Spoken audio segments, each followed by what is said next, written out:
Hey everyone, Bruce here with Wanna Be Free. This is my final episode and the tour of the DIY micro trailer or DIY overland trailer for car camping. Built it out of a Northern Tools utility trailer into a small self-sufficient solar powered camper trailer to take all of our camping gear with us when we go on camping trips and car camping, that type of thing. All right, so let me get over to the trailer and we'll give you a look at the outside. It's finally complete. Let me show you on the front. I bought a camper jack. This is the type of jack you usually put two of them on the back or on the sides of your trailer to stabilize it. And I don't know if I can, maybe I can set this camera up. Let me do this. When you lift up the tongue, it just folds back and locks into place for travel. And pull it out and set it down. Now of course there's no wheel on it, but I don't want a wheel.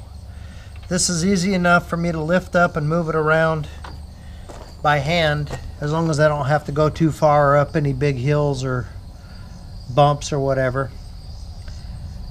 But it doesn't add a lot of weight. It is adjustable for height. I just have it set and kind of locked in where I like it to be.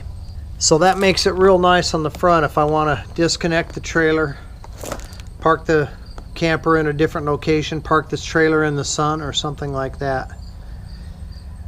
And it, you know, it can just sit all by itself. And I can set it however level I want it to be. I've got the 200 watt solar panels, Renogy 100 watts. I got two of them up top, wired in parallel, so it's 12 volts. And then I have it coming into this side hole here. I just put that's a 3/4 inch PVC corner, 90-degree angle. I poked the wires into it and then just stuffed it full of like foam. So I can easily pull the wires out and pull the foam out, and I think that'll keep the water from going up in there. I also angled it down slightly. It's underneath the solar panel, so direct rain's probably not going to hit it, but if we're driving in the rain, it'll be coming from the front and it'll just wick off the bottom and hopefully not get any water inside.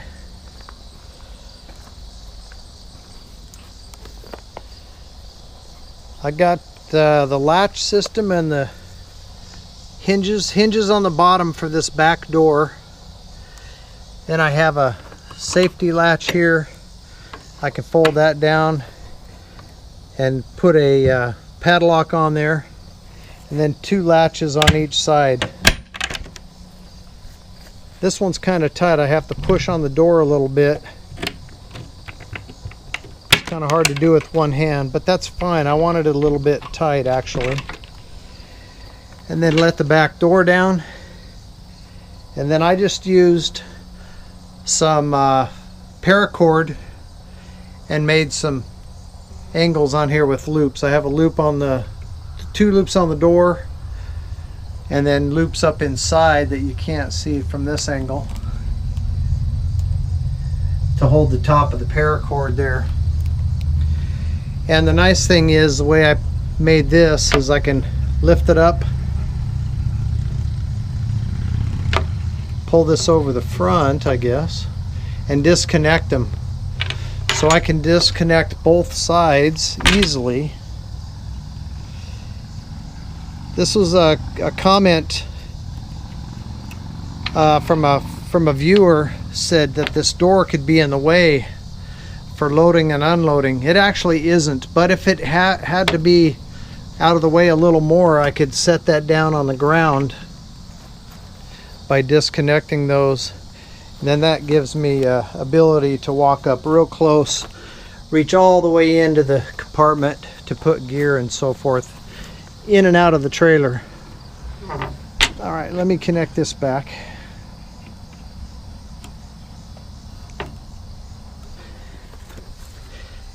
And then these cords are just a oh, I don't know what you call them, little slide adjuster. So I can adjust the door up or down depending on where I put the little slider. And it just kind of crimps and pinches it's just like for a tent rope type thing. But real simple and real light, and it works like a charm so far. And then that gives us a nice table that comes up to just about my knee for height, so I can set my camp stove on here and cook on it and that sort of thing. Nothing unusual about this side, it's just, it is what it is over here. I tried to keep all my connections and wires on the passenger side in case we're stopped along the highway or something and have to get in and out of here, or if I have to do anything with these wires and stuff, I'm on the curb side of the road working on it, so I'm not standing out there in the middle of the traffic. Hopefully I don't have to do that, but just in case. And then back around the front, the same hinge setup and latch system as what we have on the back. One of these on each piece of the top, and then a hasp. Now this one I mounted in reverse so that it folds up, because I want this to come down and protect the door. When I open the door, it rests on this coupler thing right there. So as I let the door down, it rides right on that, so it won't scratch up the door. Then of course we have the sliding rack for the refrigerator. I've got 4 eyelets on the mount there on the slider shelf, so that I can take bungees or paracord and strap the cooler down to the platform so it doesn't bounce out of the pocket that I made for it to fit into. For on a bumpy road, it won't bounce up and out of the pocket. The bungee cords will keep it down. And of course there's the vent. I decided not to put the vent in the top with the cooling fans. I think this trailer is big enough that it's not going to be an issue, and when we're stopped and camping, we'll probably have this open and have the refrigerator out most of the time. We'll try it and see. I can still put that in later if I need to, but what I wanted to do is the least amount of holes I can put in the roof, the least amount of problems I'll have with any water getting inside the trailer. And I don't know that they're necessary. When we're going down the road, it's not going to be getting that hot inside there. I think it'll be okay, but we'll see. So I've got a 12 volt socket, a dual 12 volt socket right here. This is the cord for my refrigerator. Plugs in right there, and that comes out with the refrigerator so that it'll stay plugged in. The other socket is just open. I don't really have any intention for that because the refrigerator will be on here and it'll be hard to get to that once the refrigerator is strapped on there. I'll show you that here shortly. Then I have the 2 lead acid. These are 12 volt batteries, and they're dual purpose. They're not the most ideal, but heck, I've had them for 5 years. They've been working just fine for what I'm doing. And there's about 200 amp hours worth of battery power. 750 amp Syntec, or 750 watt Syntec inverter. That is not a pure sine wave, it's just your standard inverter, but it'll run everything we need. It'll charge our laptops and stuff with no problems. I put that on an 80 amp fuse just for safety, directly wired to the battery with that fuse there. And then just your basic 30 watt Renogy charge controller, just pure simple charge controller. Now everything is fused. The solar panels coming in and then the power going to the battery both have inline 15 amp fuses right there. This socket that I just showed you for plugging in the refrigerator is on a 15 amp fuse. And then there's where the wires come in from the solar panels on the outside there. I had to build this little board coming down here to mount the controller, charge controller to it.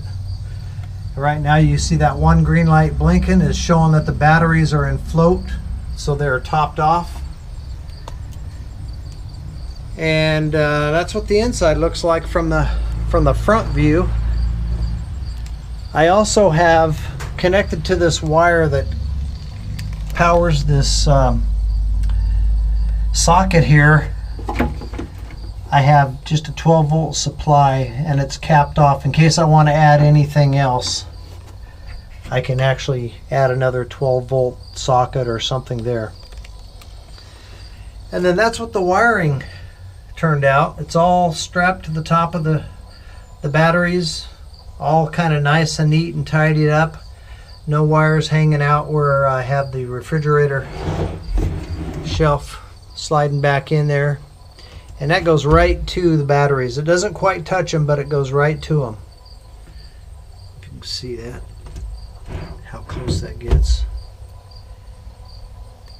And also it comes flush with the front of the inside of the door, so when the door is closed, this shelf can't go forward or backward. It's locked into place. And then of course it can't go side to side because it's bolted to those, or it's it's screwed to those 2x4s that are bolted to the floor and everything else. All right, let's go around to the back. And then in the back, I've got a modified cord that comes from the Syntec, what is that? Inverter back here, and connects to this power strip. Now this is the same one I had in my small fifth wheel camper. I just modified it to where it would fit in here. And then this is just going to sit right here by the back door. Our containers sit on the other side of that and kind of keep it from sliding around forward. I'll show you that again. I'll show you kind of loaded up here shortly. But this also, I modified that Syntec inverter to have a remote switch, which is just taped to the side of my power strip. So I turn that on, and then I have power to my power strip. I don't know if you can hear that beep or not.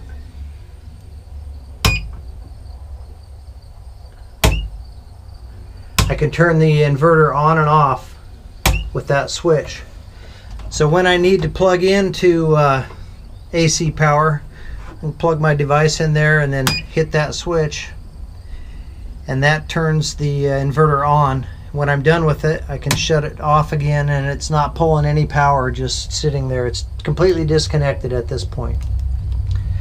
Another 2-place 12-volt socket, top and bottom. This is where I expect we'll probably plug in our cell phones and camera equipment and stuff in to charge them off the solar. And then right here I have a switch, little toggle switch that turns on LED lights that are right up across the back of this thing, pointed out into the box. Let me turn it on and we'll see if we can see them.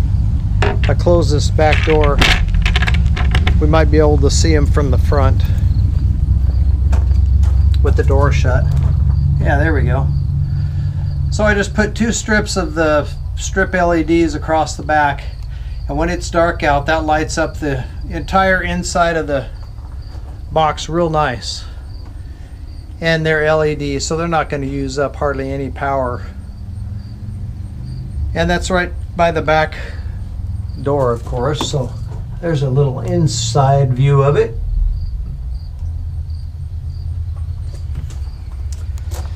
Alright, well I'm going to shut that light off, and I'm going to put my gear in here and kind of show you how it looks when it's loaded up.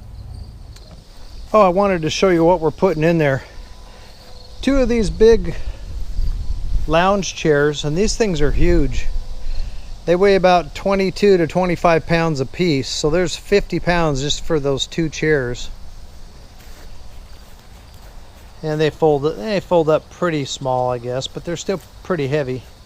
And then 2 of these containers, that's about 2.5 feet long and a foot deep. I can actually put 4, but I'm going to just demonstrate 2 of those for you. So there's with the two containers and the chairs. And you can see how close those chairs are, just barely big enough to fit up in there. And actually, let me close the back, turn that light on, see if that makes it look nicer.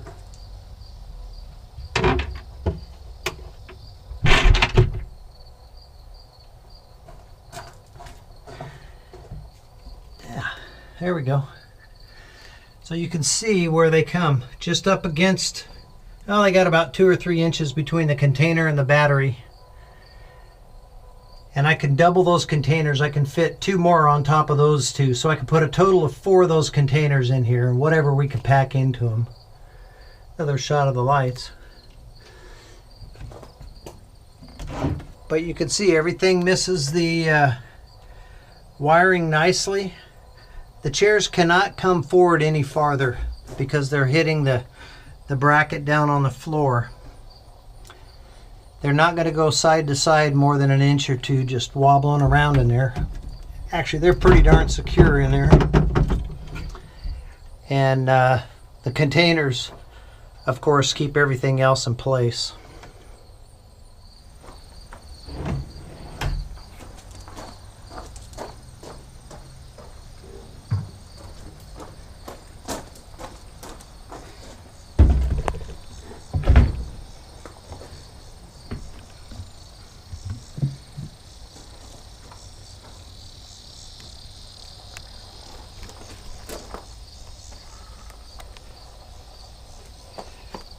And then here's our refrigerator on the shelf. Opened up, the door or the lid opens fully. I just have a t-shirt draped over this to keep that from closing all the way, so that when it's shut off it doesn't get moldy or whatever, gets air in there. Anyway, sitting on the shelf, close that down and slide the whole thing in. Fits in there just like that.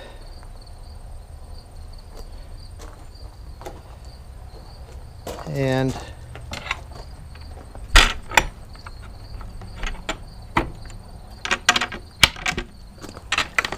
door latches, put my lock on there, and we're set.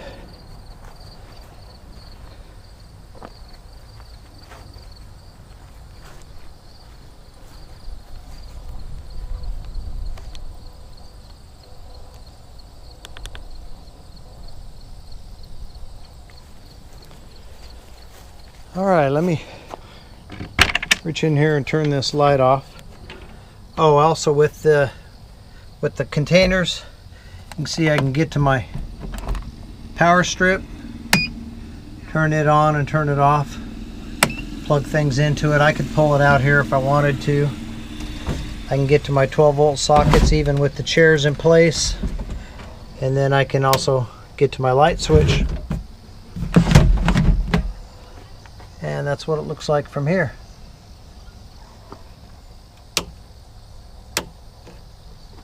And of course all that closes up nicely.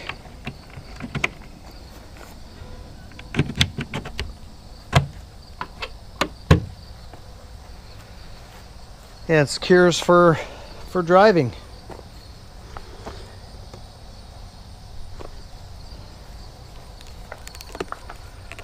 So there you go, guys. Hope you enjoyed it. I appreciate you watching the video. If you haven't already, consider subscribing. Give me a thumbs up if you like the video.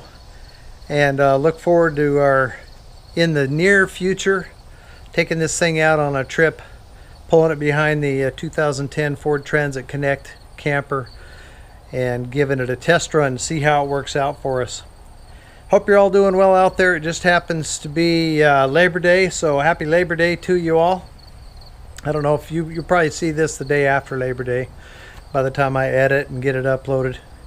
But I hope you all had a safe, enjoyable holiday weekend, and we'll see you on the next one.